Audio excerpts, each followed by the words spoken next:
If you haven't watched my video explaining who the Picts were, then you can find it in the cards now or down in the description.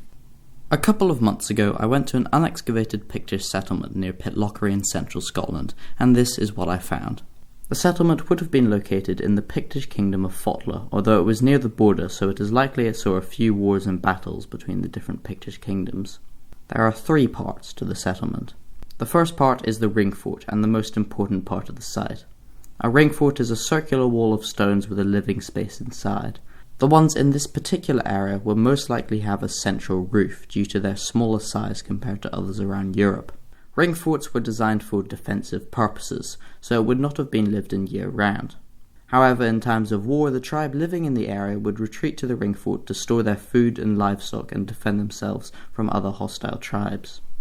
As time went on and the people living in the area could comfortably stay in one place, then perhaps the ring fort became a permanent home.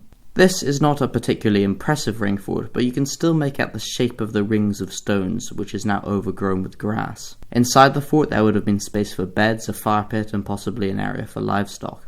Around the ring fort are several different trees, including a hazel, an oak, and 2 rowans.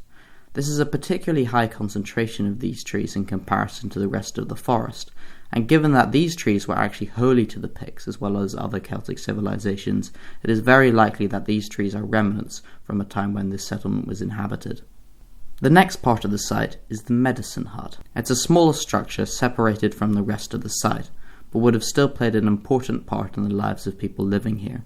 According to local legend passed down, it would have been a place for medicine and remedies. Maybe a healer would have lived there, or in pre-Christian times a druid, depending on how old the settlement is, which is hard to know. You can also see a very old rowan tree, which as previously mentioned was a very holy tree and revered by the Picts. What is interesting about this tree compared to the others is that it's very old and quite likely existed in the time when people lived here, which is insane to think that the ancient people touched this very tree.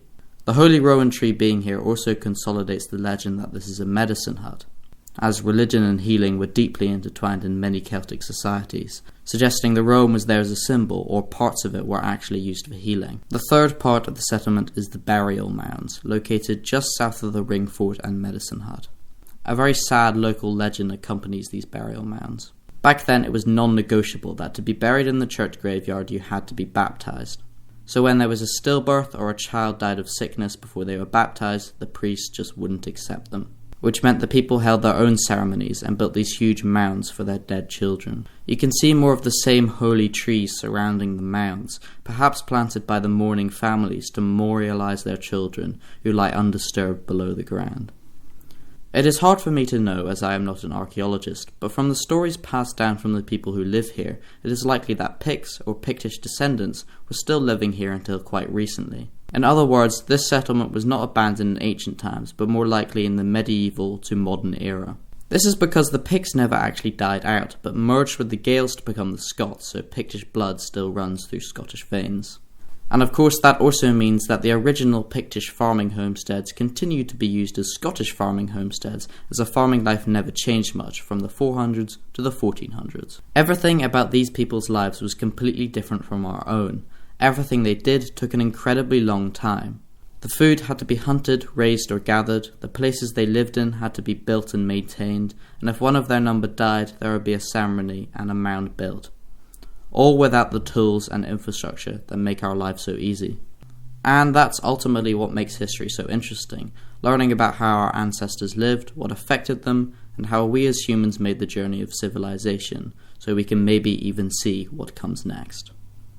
Thanks for watching this video. It took quite a while to make, so I would appreciate it if you could support the channel by liking the video and subscribing if you haven't already.